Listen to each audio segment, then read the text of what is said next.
Oh. Yeah. All right, we're at 5 o'clock. Welcome, everyone. We're going to jump right into a public hearing. So at this hearing, council will consider the issuance of a temporary use permit 23-337 TUP for the property located at 517 Main Street, legally described as Lot B, District Lot 497, Kamloops Division, Yale District, Plan 18663. The public are invited to make presentations to council, and all persons who believe their interest in this property is affected by the proposed temporary use permit shall be given a reasonable opportunity to be heard or to present written submissions respecting matters contained in the temporary use permit. Please direct all your comments through the chair. Members of council may ask questions following your presentation. However, the main function of council is to listen to the views of the public. It is not the function of council to debate the merits of the proposal with individual citizens.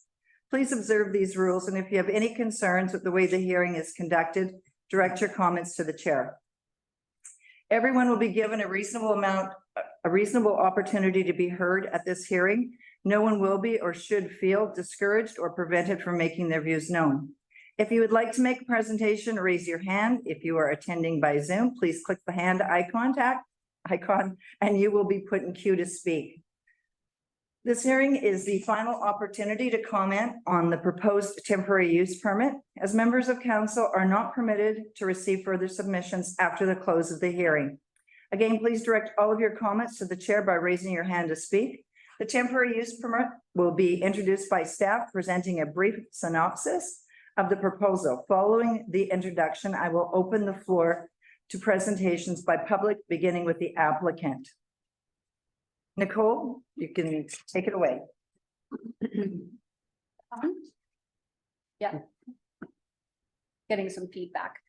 Okay, so public hearing for temporary use permit 23-337 TUP. Nicole, can I get you to turn your mic on, please? And Push on and oh, there. Yeah, it is. speak up a little bit, please. Yeah, it's being A yell. okay, so the property is located in the well, I guess the temporary use permit area is located in the crosshatch, and then the property extends to the east of it. The OCP designation is town center and gateway, and the zoning is currently C1 local and town center commercial. Okay, so for some background, this temporary use permit is a request to an amendment to an existing temporary use permit issued in 2022. And the developer has requested at this time to recognize sewer to RV sites because sewer was installed to the sites this summer. Addition of paved access route between sites 6 to 15, and we'll show a map of that. The addition of concrete pads to the RV sites. And then full service operational 7 months per year. So that would be an addition of 1 month on either end of the existing months that they are permitted. And then the addition of winter power only sites for sledders. So this went to the Planning and Development Committee on November 15th, I believe, and the committee had some additional recommendations for the temporary use permit. And that was to permit the use January through December, so not having any restrictions on what months it can operate. And then do not restrict the level of utility service to RV sites. Let the developer decide when to turn off their own water and sewer to these sites. And this is just a summary of what we're recommending in the amendment. So update the site plan to include the sewer service for sites 1 to 15 and the addition of turf and removable concrete pads for the larger sites 6 to 15. Update the decommissioning requirements to include the amendments that we're adding, and then just clarify that any improvements that are shared with the motel and laundry can remain. So paved driveway, communal fire pit, washroom. We are recommending to permit the use January through December, and then allow alternative screening from Main Street.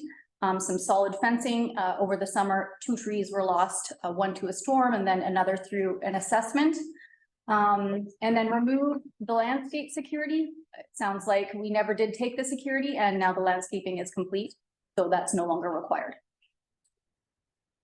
Okay, so site plan on the right-hand side in the smaller circles, hopefully you can see sites 1 to 5, and those are the smaller ones. And then 6 to 15 are the larger RV sites. And then on the left-hand side, it's just a zoomed up image of what the larger RV sites look like with the concrete pad. And then this is a site plan showing sewer and water. It's a little bit light. The sewer is outlined in yellow and the water in blue. And some photos, top right is the larger RV sites, and then to the left is the paved driveway, smaller sites bottom left, and then just a view from Paradise Avenue. Some internal referrals were sent, building, let us know that the laundry is under permit and includes a bathroom and a shower. Bylaw had no complaints received on the property, and they recommend conditions in the temporary use permit to ensure no permanent residence. Fire had some concerns with the fencing. They would obviously like to see some fire escape landscaping there and fencing, no concerns otherwise. And then for the operations team, they let us know that it's connected to existing services on Main Street and Paradise Avenue. That's it. Thank you, Nicole. So we'll call in the applicant. Do you want to, is there anything that you'd like to say? Speak to? Yeah, I could. Did you want me to wait until after the public, or I can do now? I don't think it matters. Yeah, no, that sounds good. I prefer. I know, yeah. I just wanted to, first of all, thank you for the councillors for letting us come again in front of you. And the history of this temporary use permit is interesting. About 18 months ago, we stood in front of council and I showed a development strategy that Mr. Mohan had made us draw. He showed 5 phases of development. The first phase was a temporary use permit. In the OCP, the temporary use permit wasn't allowed in the downtown core. So the first item of business was to change the bylaws in the Constitution to allow a temporary use permit in the downtown core. We would have been the first sanctioned temporary use permit after those bylaws were changed. It was quite busy times right then, moving through the development strategy, putting the TUP together. And I believe that one of the items that we didn't get right as a team was the amount of use or how long we could be using that. Temporary use permit gives you the ultimate hammer. In 2 years, we have to stand in front of the council again and go, we'd like a 3-year extension. So we still have to operate under the bylaws of being properties, but to limit the use of the temporary use permit for 5 months a year and does not allow the owner to make income over the 12 months and debt service the investment. We felt handcuffed. Actually, it wasn't a 3-year temporary use permit, it was a 15-month temporary use permit. 5 months a year for 3 years. The first phase of our project, as you can see, is the RV park and the laundromat. The RV park is situated, this strategy is based on a development, a 5-phase development. And the RV park is basically 10 stalls that are going to turn into 2 linear buildings. I can show you in a minute in phase 2. I want to speak on the wastewater. Initially in our budget, we had intended on hooking up the laundromat to the sewer on Highway 97. And at that time, it was about a 75-foot run. And it's what the motel is hooked to. It's actually what the ambulance station is hooked to as well. When we checked the invert after design stage and after financing, after the permit was issued, we realized that the invert was too shallow for us to have any type of proper flow or any type of system. We were forced to look at, since there's no sewer on Paradise, we were forced to look at connecting a 6-inch line to the Main Street sewer, basically 320 feet and an additional $32,000 in cost. while we were doing that, it was an interesting time with working with the district because we were between inspectors and we couldn't get the permit signed off. And we wanted to maintain moving ahead, working well with the operations team here and Muntz Construction on changing the valves and things. We were able to make connections to Main Street. While we had the trenches opened up and while we were running the sewer lines, for an extra $3,000 cost, we could add 2 lines through the 2 RV parks and simple sub outs for the sewer. And I show you phase 2, one of the strategies, yeah, we can click over. So phase 2 was 3,000 square foot mixed use building on Main Street. We're starting to work with the planning department on that now. We ran the sewers so that we could run a 6-inch to this new building and a 4-inch down to the laundromat. And if I show you phase 3, thanks, Kelly. The RV sites in 5 years, if we're granted an additional 3, are going to be replaced with 2 5,000 square foot mixed use building. Each of those has 5 separate commercial rental units. And each of those 5 commercial separate rental units are sitting within the water line and sewer service that we've installed for the RV. So we strategically installed the services so that when we get to phase 3, we'll be standing in front of you asking us not to decommission, but to utilize it for the new building. All the installations are to code for these 2 mixed-use buildings. Right now, all we want to do is use them for the RV park for 7 months a year. And if you go to the next slide, that'll be my last slide. It's a short presentation today. I know you're glad for that, but this is where we're heading with the Longstall Park, and we'd like to add this to our website. We're doing a new, as you see with the new signs, there's a new branding, and we have truck and trailer parking. These RV sites are perfect for the toy haulers. You have 30 amp breakers for plugging in the heated trailers, and it adds to our income. We don't know what this market looks like. We do know that there's a bunch of large trucks and trailers motoring around Sicamous looking for places to park.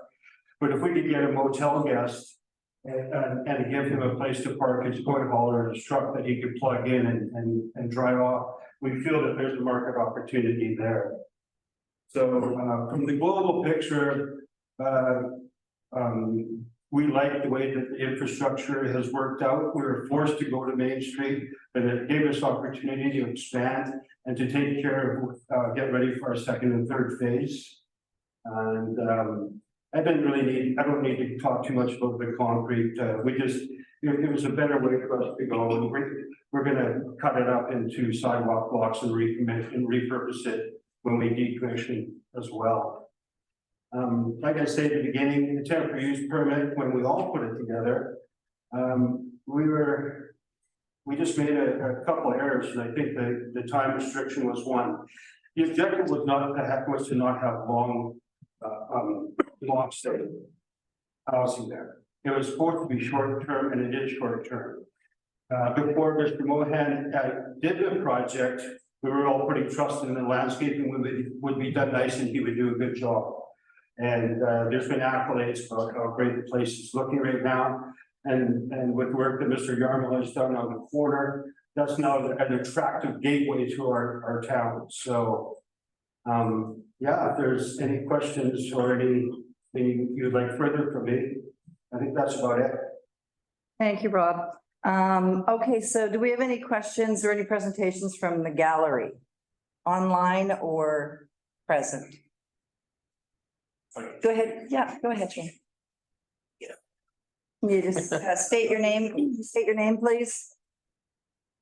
State your name, please. Shane Yarmouth. Thank you. I'm the next door neighbor to Prakash. And we're very thankful to have him as a neighbor because we were in competition for the worst building in town. But he's fixed every inch of that property. Landscaping just has done a marvelous job, and you know, standing ovation for the a couple of things that stand out in my mind about it is the real professional job that he's done with it. And as I think was trying to build their tourist shoulder season. You know, we need more facilities within the community. There's a huge amount of money that comes into this community through the SLED. And I think that the Racast do a good job of servicing them. The other thing, I believe you were applying for a screening from the road, and you must realize that Racast's property and that front property setback is probably about 3 feet down from the center line of the road. I believe that the temporary use there is an inappropriate use. I believe that the use should be accessory to the motel with the restrictions of not having long term, to give them flexibility of being able to move ahead with further development plans. So. Thank you. There you go. Thank you. Okay, thanks, Sam. Anyone else in the gallery or online? No hands up online. I'm calling for a second time. Anyone want to speak to this? Third call. Okay, this public hearing is now closed. Thank you.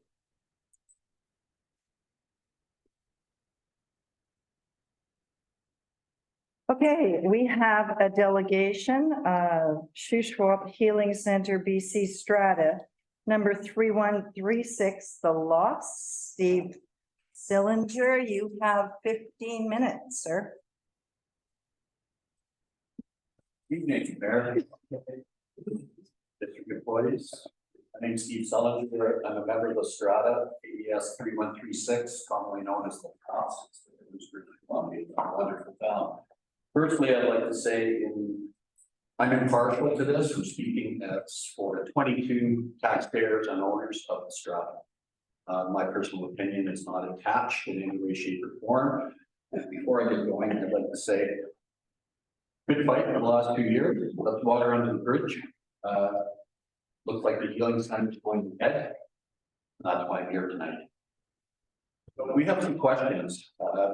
Today, in the past couple of years, with all of the conversation and everything and conflict regarding the healing center, we as a Strata have received no notice of development from the district in any way, shape, or form.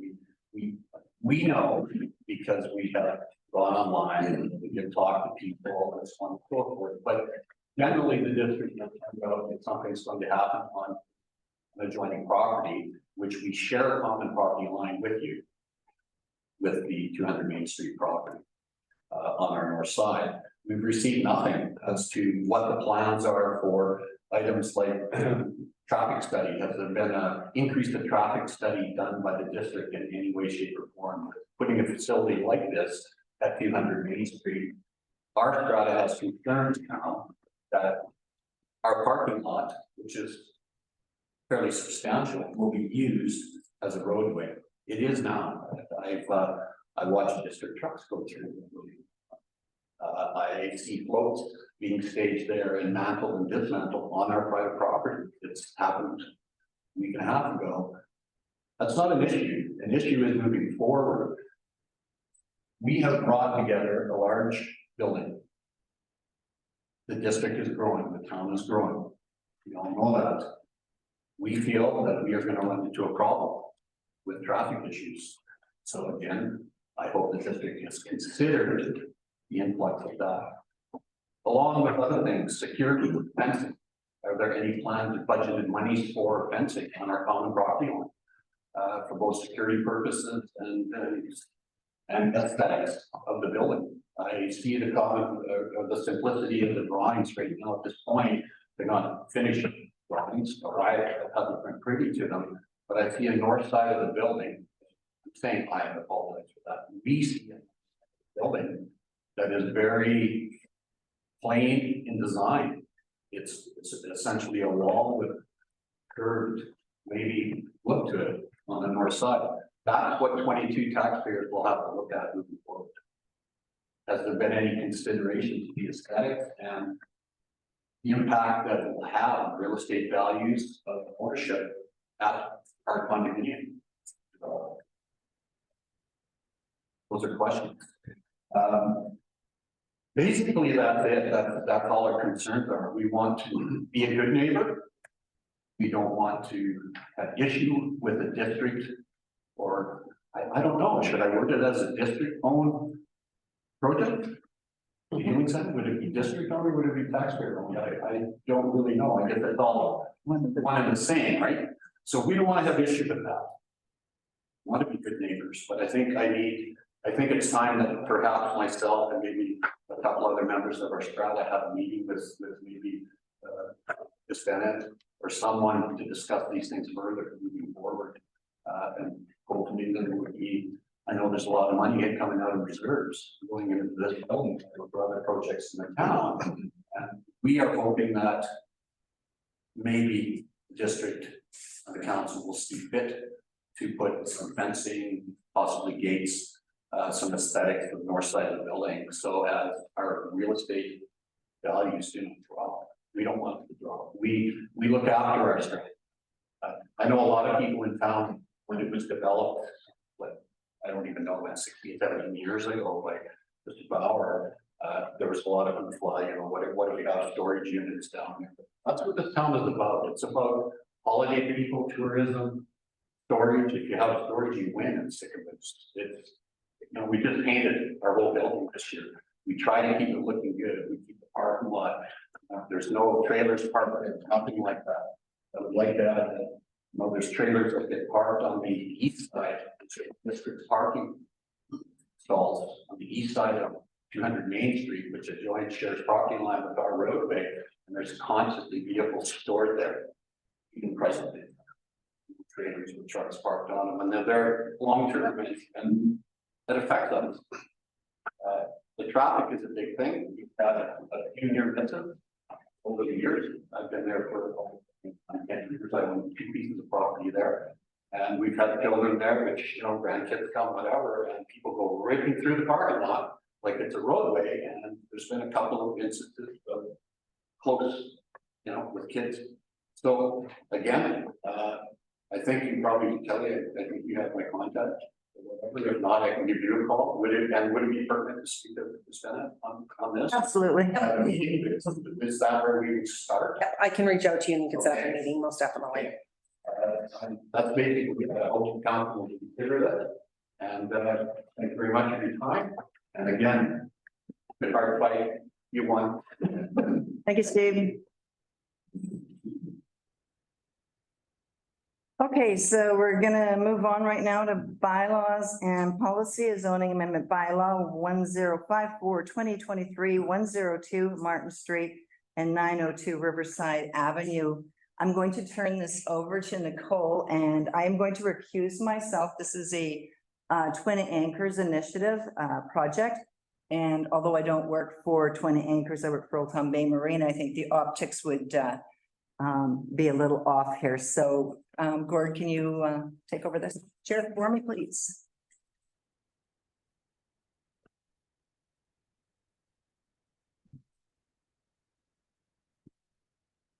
Okay, yeah, we're gonna turn this over to Nicole, and then I'll read the recommendation after she's done her presentation. We have comments and suggestions from council. Okay, go ahead there, Nicole. Thank you. Thank you, through the chair. Okay, so this is bylaw number 1054/2023. It revolves around 102 Martin Street and 902 Riverside Avenue. This bylaw includes a few different things, creating a new RVP4 zone, and then rezoning those 2 properties from P4 to RVP4. And then also rezoning the abutting channel area of 102 Martin and 902 Riverside from W3 to W2. So this is the location of the 2 upland properties. And then this is the map of the 2 abutting channel areas. The OCP designation for the upland properties are commercial waterfront, and then the zoning is C4, tourist accommodation. So the development itself that's proposed is a 26 lot bare land strata. It will include recreational vehicles, park model trailers, a marina, and it also proposes to dedicate a public walkway along the waterfront. This is a zoomed up map of the proposed Fairland strata. We've got the public walkway shown there, and then a sample RV site and a sample park model site. Okay, so for the OCP, both properties currently are consistent with the proposal of the 26 lot Fairland strata. And then for zoning, the upland properties are currently zoned C4. And so this proposal would require a zoning amendment, and what's being proposed best fits in the RVP4 zone. And then the abutting channel area, it sounds like the plan is to consolidate the two tenures and then seek to amend the tenure from commercial moorage to private group moorage. And so the W2 group moorage zone supports that, and that's why we're recommending to rezone that as well from W3 to W2 as part of the proposal. So this is I would call it a draft RVP4 zone, super tiny font. I think it was presented to the committee of the whole not too long ago, and it hasn't changed much, but it is subject to change. And so this is just showing we're going from commercial 4 to RVP4. And then just a snip of the commercial marina to group moorage. So some internal referrals. This did go to the Planning and Development Committee, I think again on November 15th. And they recommended that it move forward. At that time, we just called it RVPX, and now we've decided it fits best in our bylaws, RVP4. So building inspection let us know that the park models aren't built the standard under the BC building code, and so building permits would not be required. But we do have an amendment proposed to the building regulation bylaw to require a siting permit to ensure that setbacks are met for park models. And then the building inspector also noted that the structures aren't permitted to be attached, like decks and roofs and things like that under the building code. And then any kind of accessory structures would still require a building permit separate from the park model. By law enforcement, didn't have any concerns. They did mention some parking signage on Martin Street that needs to be addressed. The fire department would like to encourage fire smart landscaping as usual, and a minimum of 1.5 meter rear and interior side setbacks. And then for operations and infrastructure, they noted that we have or currently have plans to upgrade the water main on Riverside Avenue from Main Street to Capel, and of course Capel to the highway, which is done this year. The capital project and the 5-year capital plan. We also have some comments from the finance department talking about the rezoning specifically. There were some questions at the Planning and Development Committee around what kind of impact this would have on taxation. And it was hard to determine what that would look like. But with less densification, of course, less development cost charges would be collected. And then just skipping to the bottom there, it says the change would also take place like if condos were developed and they were also classified as class 1 residential. Maybe Bianca, you can step in. They would be classified the same, the RVP4 and then these condos.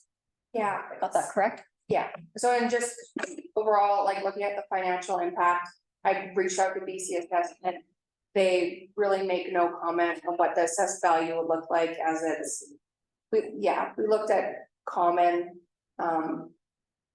RVP zones and looked at that, looking at what we're currently receiving for tax value and everything, but it's close to what we're currently receiving, so it wouldn't be a big increase, big decrease by the looks of it, but honestly, estimates really, really, really hard to figure out the financial implication on tax revenue going forward.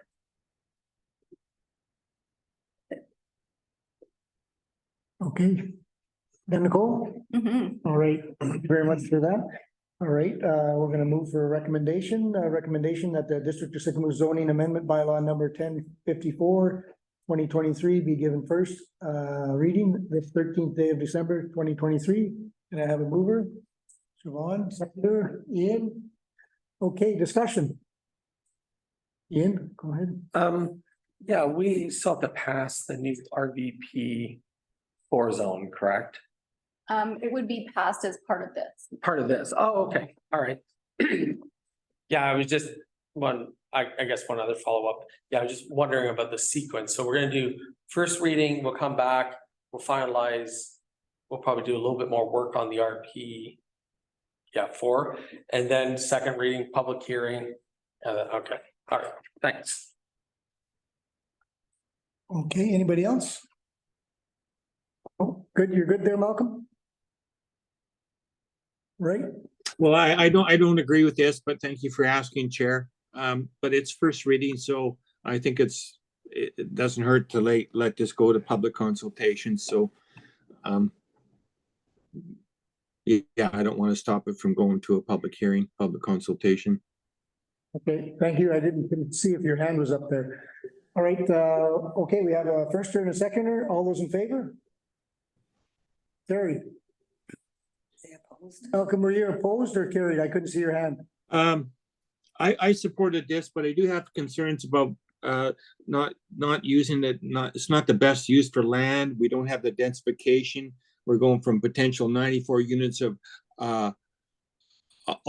year-round housing to 26, possibly 24 units of seasonal housing. I don't think that's in the best interest of the community, but I still think it should go to public hearing, so I supported it to this stage. Okay, that's great. Thanks for the support. All right, that's great. We'll carry on. We'll get Colleen back in here. She can carry on with the rest of the meeting. Thank you.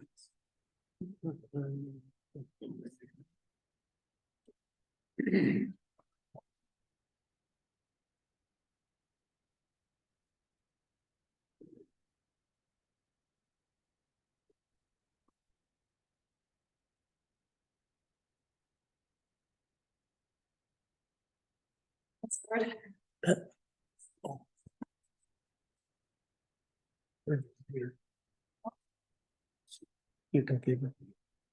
Oh, no worries. Okay, so moving forward, staff reports, temporary use permit, application number 23337 TUP 517 Main Street. There's a recommendation that the District of Sycamoose Council authorize and issue temporary use permit number 23-337 TUP for Lot B, District Lot 497, Kamloops Division, Yale District Plan 19663. Oh, sorry. I think that's one that you guys just did. Is that correct? Which one? Did you, Gord went through this, right? No, we just did this one. So you're right. Oh, sorry. You're right. Sorry. Commend temporary use permit number 22-202-TUP, subject to conditions on permit. Could I get a mover on that? Counselor Evans, Counselor Bushel. Nicole? I could present it again. I don't know if anyone wants me to. Staff, any questions? Any discussion? Go ahead, Counselor Bailey. We're on the 517 Main. We're on 517 Main. Other than I support it. Thanks for the explanation on the sewer. That was one of the questions, like, how did that happen? But I think you've covered that off quite nicely. And yeah, congratulations on your award at the Chamber of Commerce the other night. I think it was said by Shane that it was widely recognized in the community as a very positive development. That's certainly all I've heard, and wish you well with getting some sled trailers in there. Thank you. Thank you. I as well. I love the new branding, and at first I was wondering what that would look like on Main Street, but you guys have done a really good job and it looks very good. So thank you. Okay, we'll call the question. All in favor? Opposed? Okay. All right. I don't, he's not, I think he's not opposed. He's in favor. Okay, thank you. It's carried. Yeah, I'm in favor. I didn't have my camera on, sorry. Okay, thank you. We're good.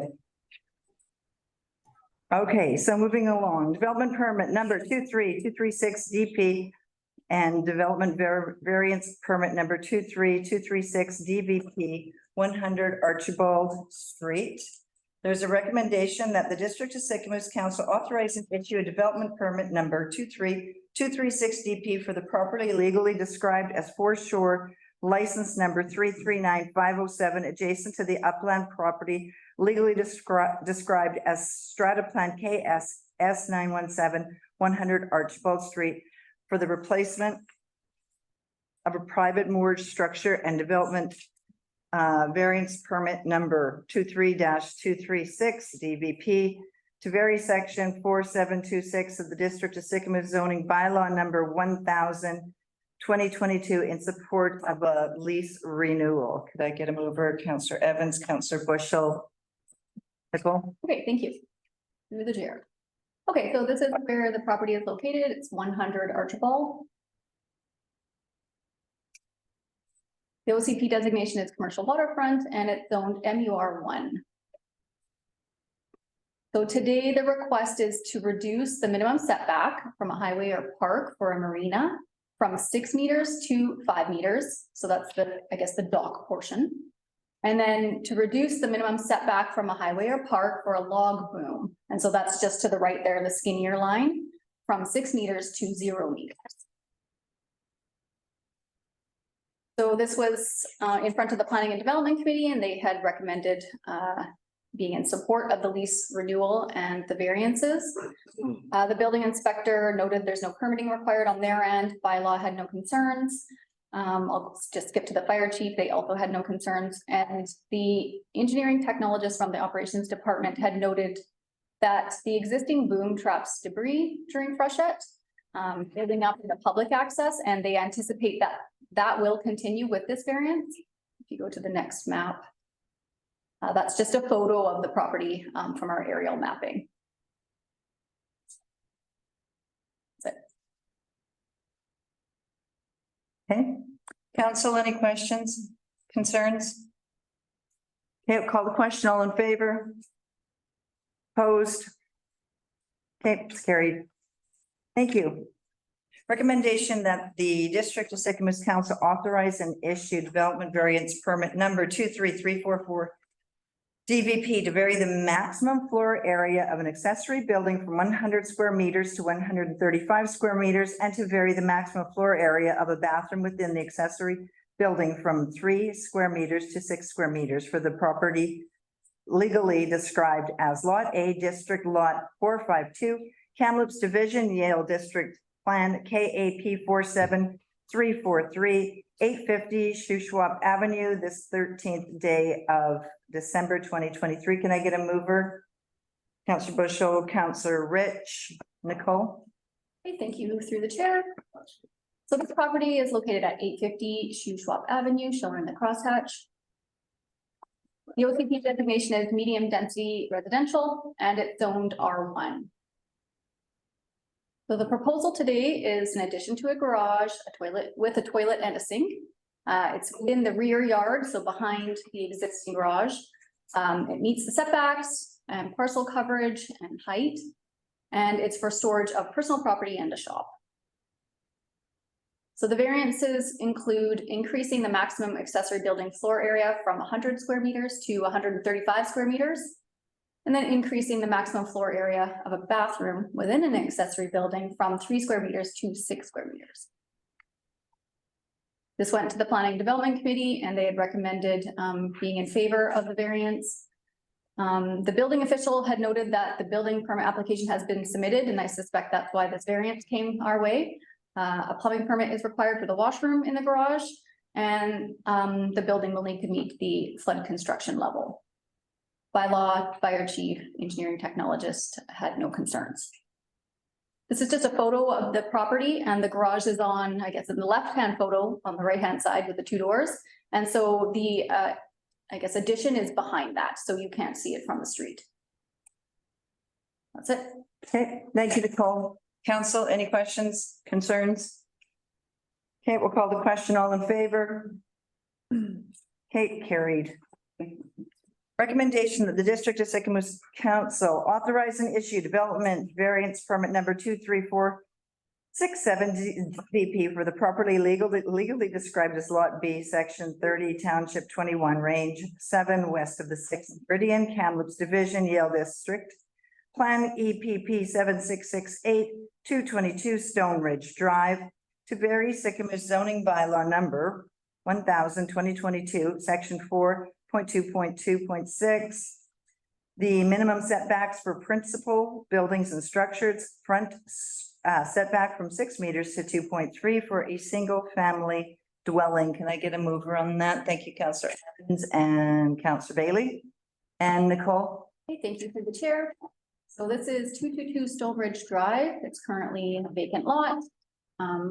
The OTP designation is residential low density and it's zoned R1. The variance today, the applicant is requesting to vary the front setback from 6 meters to 2.3 meters. And from what I understand, the reason is a retaining wall is going to be required. In the photos to the left, you can see it's pretty steep. And so they're asking to be a bit closer to the front so that it gives them some more wiggle room in the back for the retaining wall. Some internal referrals or comments were received, and so the building inspector noted that a retaining wall building permit is required as well as the building itself. Bylaw had no concerns. The fire chief had no concerns regarding the front setback. There's still enough room there for them to do any kind of emergency response. And then the operations team had no significant concerns with the proposal. That's it. Any questions, council? No? Call the question. All in favor? And that's carried. Thank you. Short-term debt repayment. Recommendation that the District of Sycamoose Council authorize the repayment of equipment loan number 0002-0 relating to the purchase of a 2021 John Deere loader, and that council approve a financial plan amendment for the repayment not to exceed 54,500 to be funded through reserves. Could I get a mover on that? Councillor Beach, Councillor Bailey. Bianca. So we discussed this one, last week, interest rates have gone up. We are now paying more in interest than we are making in our investments. And just looking at repaying, 2 loans here, to pay off sooner. Keeping in mind that interest rates have increased, and yeah, so this will end up, paying off now, some reserve money, and yeah. Perfect. Thank you. Council, any questions? Okay, let's call the question. All in favor? And carried. Thank you. Recommendation, the District of Sycamoose Council authorize an additional principal payment of 160,000 to pay off short-term financing related to the hockey accommodation facility, and that council approve a financial plan amendment for the repayment of 160,000 to be funded through the COVID grant reserve. Could I get a mover on that? Councillor Evans, Councillor Rich. Bianca. Same thing, exact same thing. Any comments, council? Any questions? Okay, call the question. All in favor? Carried. Thank you. Okay, Shuswap Trail Alliance Contribution Agreement. Recommendation that the District of Sycamoose Council authorize the mayor and corporate officer to enter into the contribution agreement with the Shuswap Trail Alliance as presented this 13th day of December 2023 for a 4-year term commencing January 1st, 2024. Can I get a mover? Councillor Beach, Councillor Rich. Bianca, is this? Yeah. Hey, go ahead. So again, this is one going forward from a previous finance committee meeting where Shuswap Trail Alliance came and presented and kind of told us what they've done over the last 4 years of our agreement. And so this is their request and slight tweaks, so increasing the amount a little bit, changing the maximum to 5% annually. Before it was 2%, and yeah. A lot of tweaks to it. Thank you. Council, any comments, questions? Go ahead, Councillor Bailey. Just one question, since we're probably putting a cap on how much these contracts are gonna escalate, we talked about that earlier. I don't know, when, was it 10, probably about 10 o'clock this morning. Should we just be picking a standard number and say we'll go to 3 on all the contracts, or?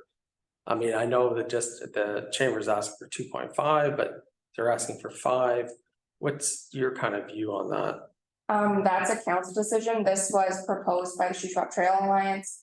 And so far it's been accepted from the other municipalities, so they were trying to keep us all standard for this. But that is completely a council decision, and if we wanted to change that, we would have to go back to Trail Alliance and see if they were okay with that. Yeah, I was just trying to think if we want to try to standardize that in our contracts or not. I mean, it's not a big deal, but it was just a point I saw. Thanks, Councillor Bailey. Councillor Bushel. Yeah, that's a good point, Ian. I mean, the Shuswap Trail Alliance has done great work, and we like working with them, and they've done some good stuff for us. I just have a little bit of an issue passing this before we kind of are in the budget process. Maybe not so much this one, but the next one, you know, it's something new that's not in the budget. It's, I mean, and it's only 11 grand, but I mean, things are tight these days, and you know, that's 0.25% in a tax increase. So anyways, it's just, I don't like to pass something that we haven't even massaged the budget yet, and to a point, but I mean, the Trail Alliance, I really like what they do, and but the next one I probably wouldn't vote on until we that's my opinion. So go ahead, Councillor Bailey. Is there a reason we have to pass this right now? I mean, are they looking for some certainty, or? Usually the agreements are January to December, so when we can, we always try to get our agreements in place a year for the operating year ahead of time. So we'll usually have discussions at the end of the season, solidify where an agreement is going into the next year. Just like we try to have our budget decisions. I mean, last year was kind of one-off. We try to have as many finance committee meetings ahead of time so that operations has their ears open and stuff on what the next year is looking like, the same kind of thing, so that they can have formal commitment from us. Councillor Bushel. Yes, through the chair, I've read lots of reports from the Trail Alliance, and a lot of their publications always say, you know, committed, but not until the budget passes. So did we, Kelly, we've always passed this one in January or December? Do you remember? So this is a 4-year contract. So to be honest, I cannot recall 4 years ago. I don't think it's a deal breaker either way. If you want to table it, that's fine. We can bring it forward afterwards. I don't think it's a deal breaker for their operations whatsoever. At the end of the day, council has to feel comfortable with it. So if there's some uncertainty, I mean, we're good either way. I'm just trying to be as efficient as possible. Go ahead, Councillor Bailey. I think I agree with your point. We should go through the budget, and then we can, I mean, I think they know that we're committed, but to do it properly, just let's hold off until we're done the entire budget process. Okay, do you guys want to table this one? Yeah. Go ahead, Sarah. Through the chair, so is there a motion to postpone the vote? I'll make that motion. Okay. Second it. All in favor? Recommendation, table right now. Leave it, okay. We will table that for now. So the Food Saver Waste or Food Waste Division Municipal Pilot Program.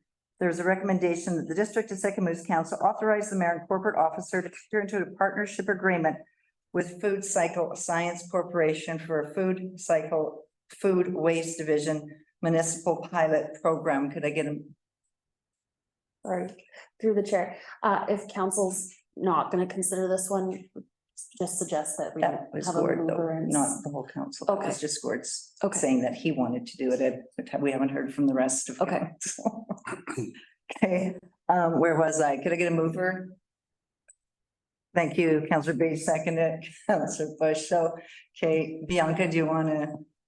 Yeah, so this is the thing where, again, we talked about our finance committee meeting. They are looking for a formal commitment before the end of the year, because they have to lock in all their contracts with everyone. So This one is not, right now, we're taking it from the local government climate action program grant funding that we have. This one is not, there's plenty of money in there that's not gonna affect taxes in that way. This one does not impact the tax amounts. Could we use that grant money for other green initiatives in the future? Yes. But if this is a green program that council would like to go forward with, I'm not sure how much more they would push it back. They wanted a commitment in December, by the end of the year. And then also I took back Councillor Bailey's comment on what if we don't do 100 units, whatever. They do a $25 restock fee, and we're responsible for the shipping back as well. So yeah. So open that up for conversation. Go ahead, council. Councillor Bailey. Yeah, I was just gonna ask about that. I saw that in there. I just wanted to clarify. So, I mean. I guess the principle of it is don't pass everything until we get the budget, but I'm cognizant that this won't directly impact the tax stuff. So I'm okay with this going forward myself. And I would support it because way to go, get that provision in there, limit our liability. I actually would support this as well. I think it's a really good initiative. And it might help with, some rodent situations that we have here in Sycamore. So if we can move this forward and get everyone on board, that would be great. Councillor Beach. Through the chair, I would support this as well. It's a good way to get people thinking about separating their organics from their garbage if they're not already doing it and don't have a composting capability at home. So I think it's a new way of composting organics, and I think it bears trying out. And other communities have gone that road and showed some success in keeping it going. So I'd like to see us take advantage of this. Thanks, Councillor Beach. Councillor Evans. Just a No. refresher question, what will we sell the units for? And it's Filters are $29 for two to replace them. yes, and the filters should be replaced with constant usage every 3 months. Up there, yeah. So $150 for the smaller units, $300 for the larger units. That's our cost. Yeah. So down below, less red, sales of $150 and $300. Councillor Bushel. Through the chair, I totally forgot this come out of a climate action fund. So if it doesn't affect the taxpayers, then yeah, I would support it too. Any more comments? Okay, Councillor Evans. It's a good deal. All the question, all in favor? And that's fast. Thank you. Okay, 2024 Ford F-350 plow truck purchase. There's a recommendation that the District of Sycamore Council authorize the purchase of a 2024 Ford F-350 Super Cab from Jacobson Ford for the amount not to exceed $87,086 plus GST. Can I get a mover? Councillor Evans, Councillor Rich, take it away, Daryl. Sure, through the chair. Little unusual that we're doing this before the formal budget has actually passed, but we've identified this in the 5-year capital for public works equipment. It's a 1-ton truck. It'll be replacing a 3/4 ton truck that does a lot of plowing in the winter on the hills and used through the summer for a number of landscape jobs and other things. The reason we're bringing this forward before the formal passing of the budget is just the delays in getting trucks right now. So the 2011 that we're going to be spinning out of the fleet, Brett's got his eyes on that for the summer. So if we can get this truck ordered now, we get the new one in by May, we give that other truck to Fire Hall. Council, any questions? Councillor Bailey. No, I can see the logic in that, and we need the truck. So This comes from the reserve, correct? Yes. Yes. Yes, it does. Okay, yeah, it's already earmarked in the reserve, yeah. It's replacing a very Yeah. tired truck. Okay, it's called question, all in favor? Okay, carried, thank you. Notices of motion, highway maintenance and safety. Counselor Rich. You've got this on the agenda? Yes, I do, through the chair. Just, I'm asking, council to support and write a letter about our highways. I've talked to Murray and also Scott from the RCMP and Salmon Arm. I'm not blaming maintenance or AIM or anything like that, but our highways are not, with these coming storms are not being, they're not safe. Which was very apparent after our first storm, and we lost a lady to a logging truck at 6 Mile, and there was also a head-on with semis that closed their highway going to Salmon Arm, so we had no access to our regular hospital for several hours. So I think it's just something that we need to put on the radar now, and Sycamoose needs to endorse with. I'm not sure how it needs to change, but it does. We need to do more work on having our highways maintained properly, or if they can't maintain them, close them. Okay, thank you. Do you want to make a motion? Make a motion. To perhaps write a letter? Yes, to write a letter to MOTI. Okay. Somebody want to second that? Counselor Wishel. Any conversation, comments? All in favor? And that's carried. Thanks.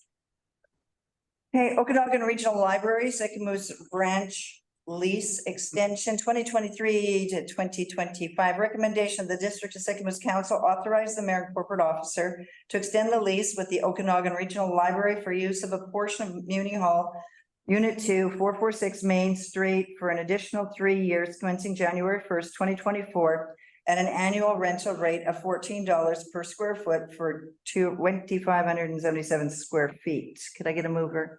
Counselor Beach, Counselor Evans.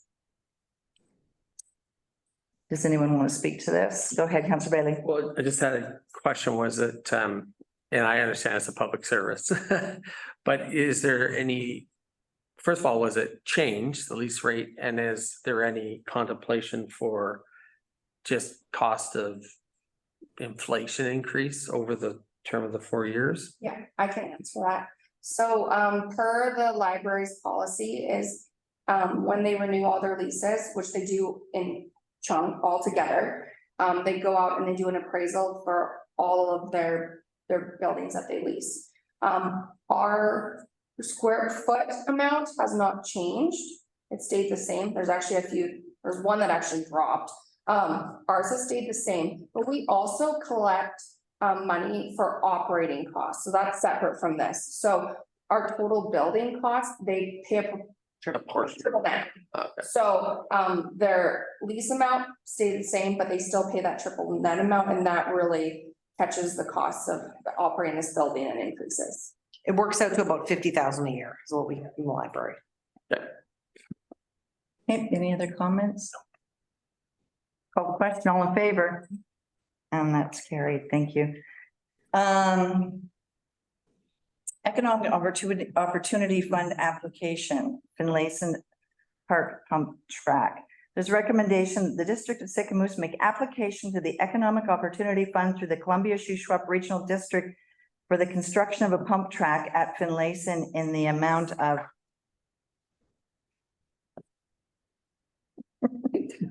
$250,000.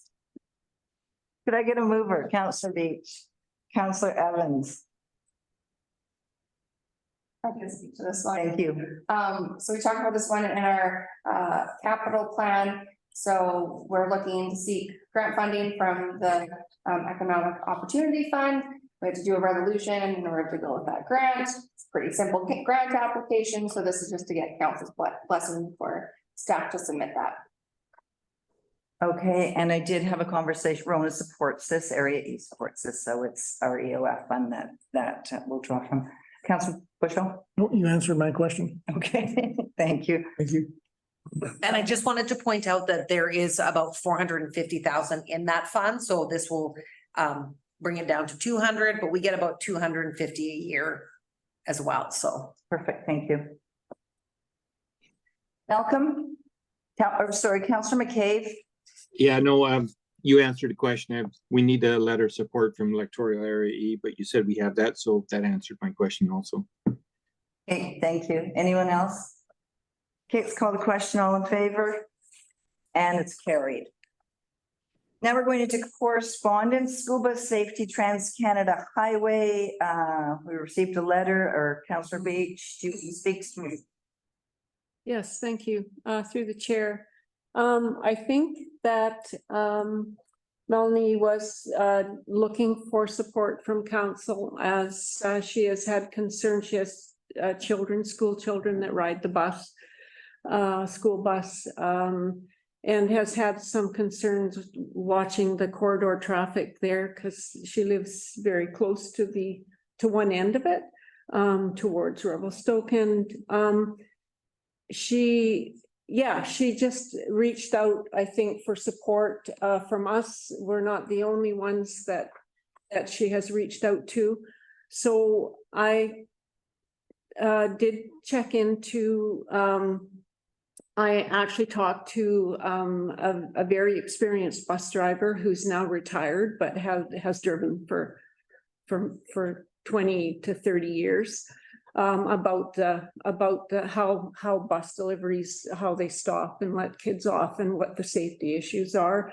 And she pointed out some really interesting things that a simple thing that we could maybe ask for. And we all know we've already been to MOTI about concerns about that corridor that were promised to be fixed in a short term until they could 4-lane, and nothing has happened. So I don't know how to proceed with this, but I'm whether we need direction for Daryl to kind of go and look at some of the things that were pointed out along that corridor that we might want to follow up to MOTI again and ask for a specific solution that's related to a bus drop on the edge of the Trans-Canada there. I can certainly see the concerns, and the area that I'm talking about is traveling west, where there's a gentle curve and the traffic is coming from the east, traveling west before they hit the 80-kilometer zone. They should be slowed, but they come around that corner. Kerr Road is right there. It is kind of a really dangerous situation. And I just wondered if we could maybe instruct our staff to take a look at that. And as I understand it, there is something that's pretty basic to warn traffic on the other side of that curve that there's a bus drop and a bus stop right there beyond the corner.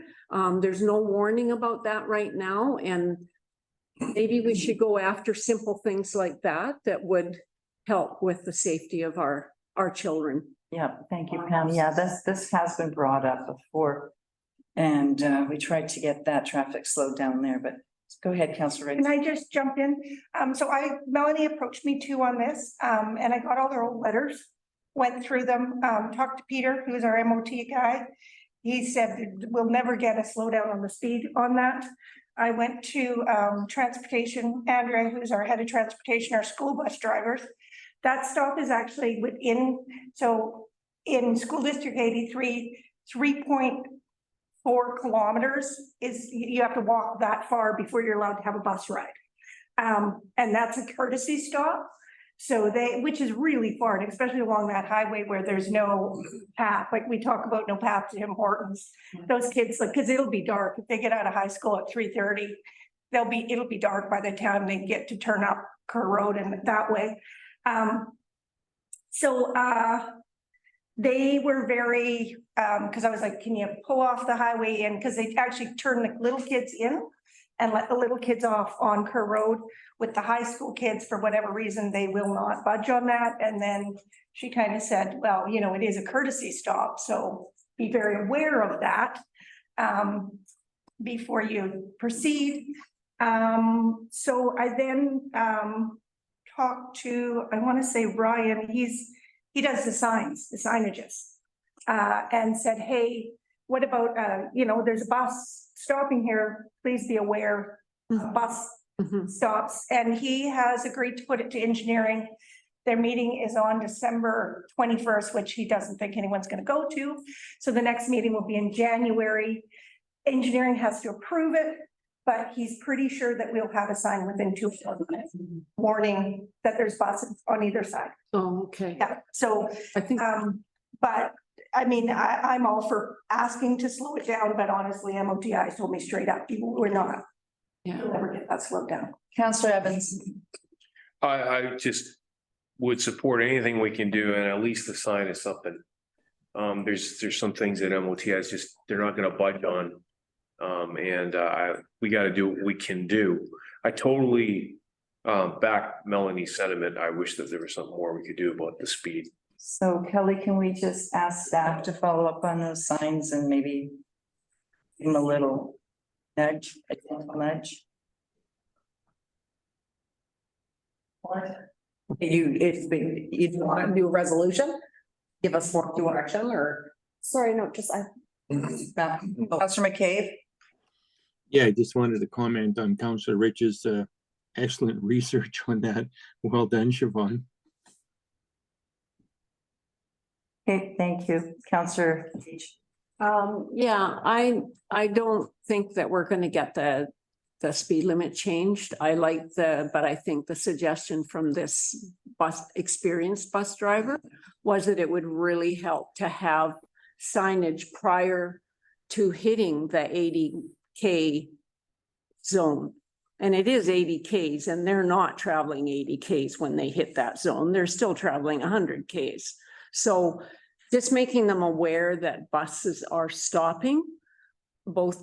I don't think the other directions as much because they're starting to build their speed. They're not really coming in barreling from doing 100Ks.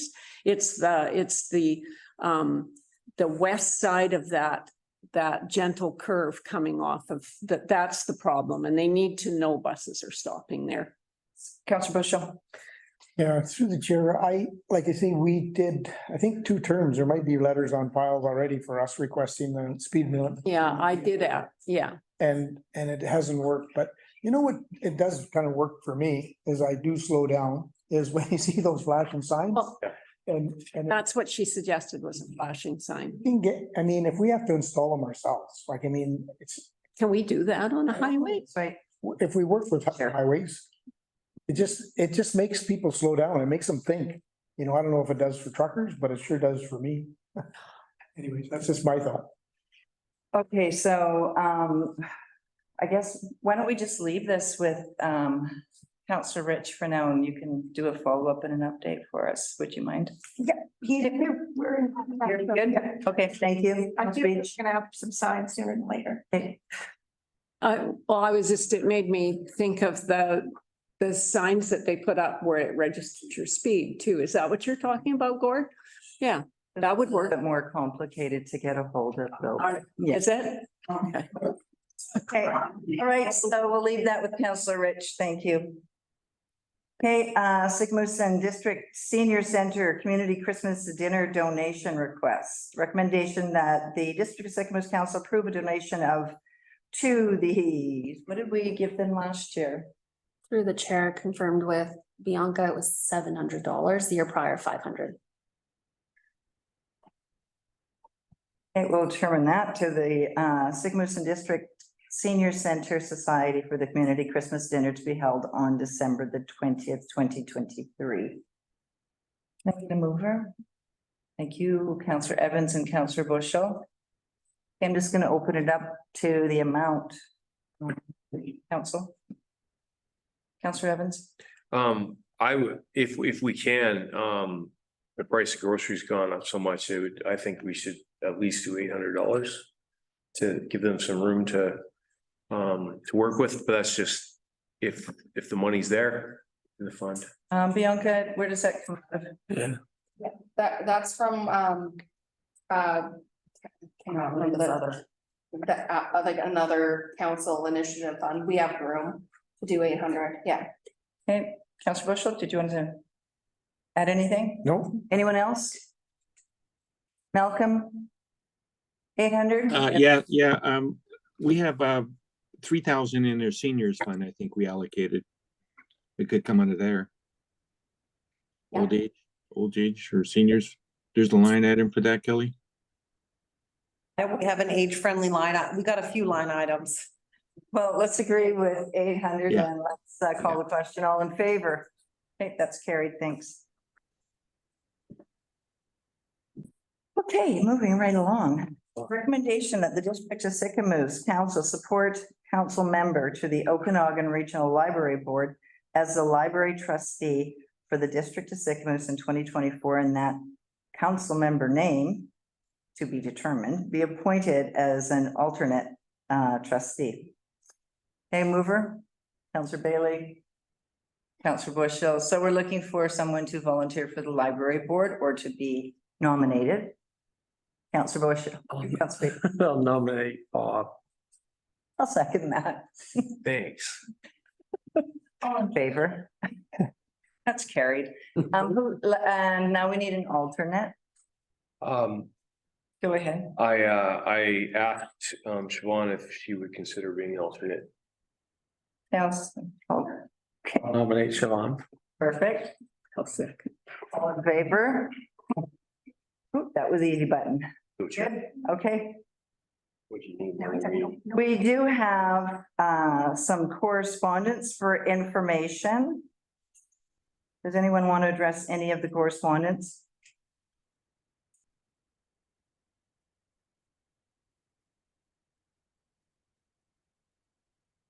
Okay. Okay, let's go to public input. We have 15 minutes. Do we have any questions from the gallery? Concerns? Go ahead, Mary. Just wondering if the council knew why there was a stop order on the old True Valley building? There's a lot of. Equipment. 534, 530. On and I Mhm. don't know if it's in your hands doing any of that or. Daryl, do you want to? Not really. Very honestly. Through the chair, we're working through some protocols with the builder, and we hope we have some solutions soon. So, yeah, In progress. we're hoping, it's in progress, we're hoping to get cleaned up. And the other question is the district still involved in the old, in the preschool? Building? No, that's privately owned now, so. It was sold? No, we own the building, but it's privately run. Sorry, I should have been more clear. Yeah, So the district still owns the building? yes, correct. Okay. Councillor Bailey. I think, I don't want to put you on the spot, Kelly, but maybe you can, we went through this at finance. It might be worthwhile just to go over, we own the building and then what else? So we bought the building, I don't know how many years ago. Yeah, I remember that. Yeah, and it was all grant funding, and now we've got a kids Kingdom Society, so we have a lease with them for them to operate the daycare. And they have obtained a grant to do renovations on the daycare to expand the programming. So it used to be just from 30 months to 5 years old, and now it's from 0 to 12, and they're offering so the amount of kids, I think, has gone from a maximum of 24 up to about 64. So they're working on the renovations now, and the goal, I think they're shooting for that to be completed in March. That's what they're shooting for, March, April, and then we won't run our kids club program anymore, as that will be a licensed facility, and then the families and the parents that use the facility will be able to get the subsidies provided by a licensed daycare provider, because the district is not one. So that's kind of the plan for over I there. heard you ran them in Vancouver, and it's very upon what needs to be done. Yeah, I believe they have 3. Yeah, they run 3 right now in the Lower Mainland. Yeah. Okay, so that's true. Just to clarify. Yeah, we did an expression of interest looking for qualified daycare providers to fund that. And I believe we had multiple submissions, but they were definitely the top ones. All right, anything else from the gallery? Online? Okay, recommendation, the District Six Moose regular council meeting for December the 13th, 2023 be adjourned at 6:14. For Councillor Evans, Councillor Bushell, all in favor, and we're done. Done. Thanks, guys.